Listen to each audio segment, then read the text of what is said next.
Salut les curieuses, salut les curieux. Aujourd'hui, je vais répondre à une question qui me vient de Yasmina. Alors, elle m'écrit: je n'arrive pas à me débrancher des flux médiatiques. Chaîne d'information en continu, chaîne YouTube. Je veux comprendre l'actualité, mais je vois bien que cela ne me sert pas à grand chose à part me saturer. Qu'est-ce que ça veut dire de moi et comment faire pour m'en passer?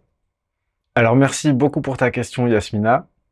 Je pense qu'il y a beaucoup de personnes qui peuvent se reconnaître dans cette question. Il est vraiment délicat de se débrancher du flux médiatique. Déjà parce que ça va rendre la personne un petit peu bizarre aux yeux de pas mal d'autres personnes qui sont branchées là-dessus et qui échangent là-dessus. Ça fait des sujets en moins évidents à échanger avec les autres. Donc je vois l'utilité que ça peut avoir en fait. C'est avoir l'impression d'être branché sur ce qui se passe. Mais en étant branché sur ce qui se passe dans le flux médiatique, il y a quelque chose qui nous échappe, c'est ce qui se passe à l'intérieur de nous. Il y a beaucoup de personnes qui disent comme ça que le temps s'accélère. Il me semble que le temps de l'information, en tout cas, lui, s'est accéléré, oui. C'est-à-dire que on peut feuilletonner, on peut regarder une chaîne d'information en continu H24, et puis ben, ne jamais vraiment avoir de temps pour savoir qu'est-ce qui se passe à l'intérieur de nous, surtout. Donc je vois deux aspects en fait à la question que tu me poses, deux réponses possibles, et je pense qu'elles sont complémentaires. Je vais aller les visiter chacune. Je viens de les évoquer, c'est-à-dire que d'une part, ne plus regarder, ne plus suivre cette actualité, ça nous isole, ça nous marginalise d'une partie écrasante de la population qui est branchée là-dessus. Alors je dis pas que tout le monde regarde les chaînes en continu tout le temps, mais par contre, les informations majoritaires, c'est-à-dire importantes, les informations du moment, sont une partie quand même importante des interactions entre les humains.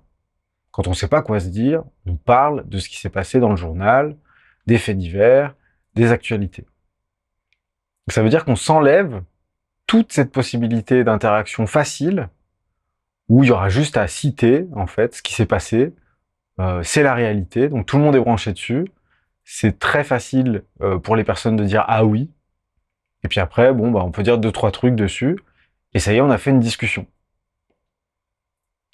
Donc de ce point de vue-là, se débrancher de ça, c'est sauter, se supprimer, euh, c'est supprimer une partie importante des possibilités d'interaction en cas de, bah, on n'a rien à dire, et donc du coup, on peut parler de ça. Et ça, c'est déjà beaucoup.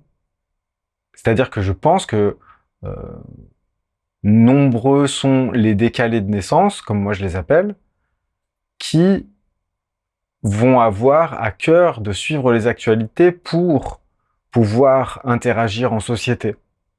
Parce qu'en fait, ça va leur servir de passeport quelque part, comme un pass VIP quelque part. Ça veut dire qu'ils seront jamais trop coincés.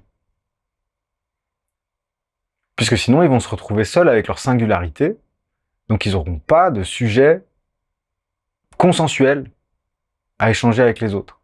Ils seront à nu, en quelque sorte, dans ces moments sociaux qui sont si redoutés par la plupart des gens décalés, mais il n'y aura plus de béquilles, quoi. Et ça me paraît important de voir à quel point ces béquilles peuvent être soutenantes. Donc un axe possible serait pour toi de trouver d'autres façons de te prémunir contre ces conversations small talk qui arrivent bien souvent, bah voilà, dans les moments où on croise des gens et puis bah, on a un petit moment à passer ensemble et puis on ne sait pas trop quoi se dire. Est-ce qu'il y a d'autres choses que les actualités qui peuvent remplir ce rôle-là? Je sais pas, je pose la question en direct, j'en sais rien, mais je me dis ça. Et évidemment, j'arrive à mon deuxième axe qui me paraît encore plus important, celui-là. Nous sommes justement à une période où on n'a jamais eu autant le temps de s'occuper de soi, de s'individuer, de se visiter, de se connaître. On a majoritairement, en tout cas au niveau occidental, du temps pour ça. Et on a aussi des outils pour ça. On a beaucoup de professionnels, on a beaucoup de pratiques différentes, de façons d'être accompagné. On a aussi la philosophie qui est accessible. À travers Internet, on peut poser n'importe quelle question et avoir des réponses qui sont intéressantes sur n'importe quel sujet. Et donc, à ce titre-là, en fait, on vit dans une période où on peut passer, pour moi, en tout cas c'est comme ça que je l'exprime, de la survie à la vie, en quelque sorte. On a le temps pour. Il y a des périodes beaucoup plus longues que celles qu'on est en train de vivre, où il y a cette possibilité transitoire entre la survie et la vie. Pendant des millénaires, on a été branché sur la survie exclusivement. C'était vital, urgent. Ça prenait tout le temps. Il fallait survivre. Donc il y avait peu de temps pour la réflexion et peu d'outils pour accéder à une connaissance des réponses potentielles à nos questions existentielles. Donc aujourd'hui, on a une période propice au passage de la survie à la vie. Mais il me semble que les millénaires précédents pèsent un peu lourd dans la balance. À savoir que on est branché pour vouloir passer de la survie à la vie, mais je ne sais pas dans quelle mesure c'est bien acceptable d'y arriver.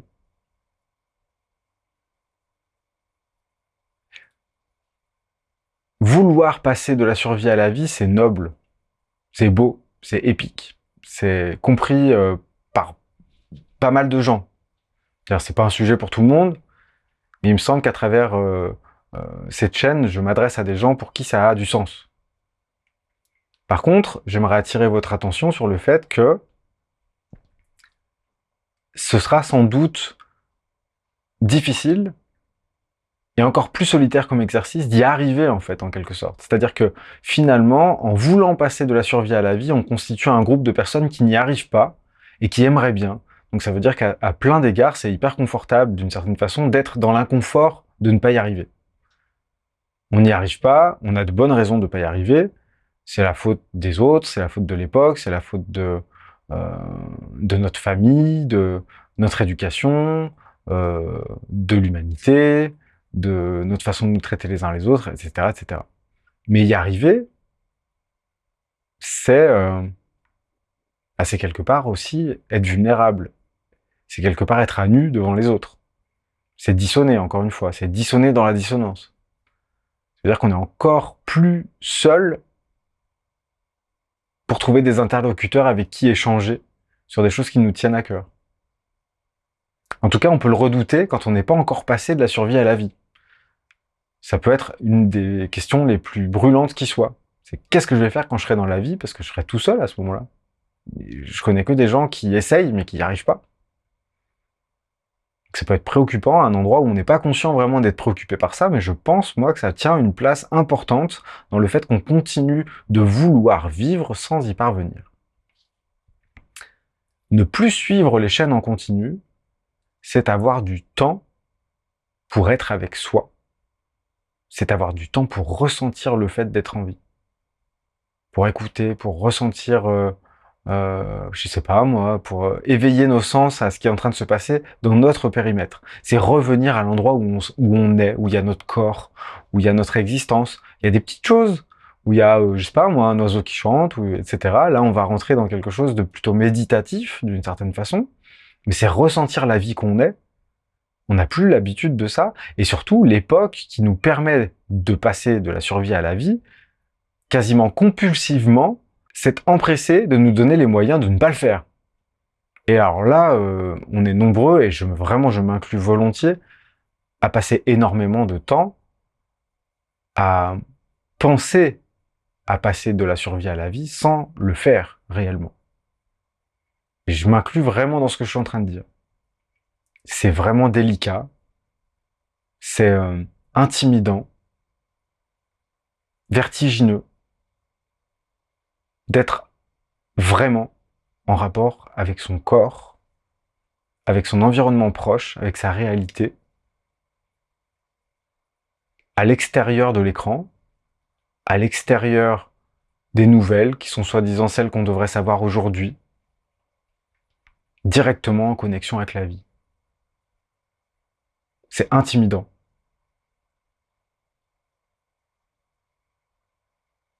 Avec cette chaîne, je contribue quelque part à flécher l'endroit où on peut passer de l'un à l'autre, mais je contribue aussi au fait que vous soyez en train de regarder un écran là tout de suite. Et peut-être qu'un jour, quand je serai calme avec ça, quand je serai à l'endroit où je suis la vie, vraiment, je ferai tout simplement plus de vidéos. C'est possible.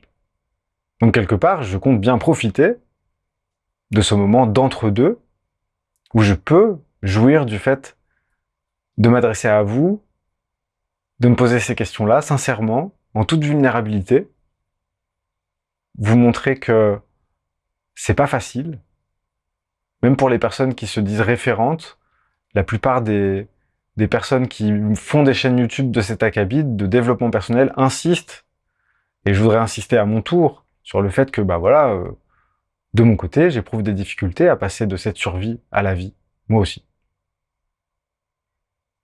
Et j'ai l'impression que derrière ta question, Yasmina, il y a vraiment ça qui est en question. C'est-à-dire, c'est comment faire pour être soi, seulement soi, sans artifice, sans sujet déjà tout prêt pour échanger avec les autres, sans distraction,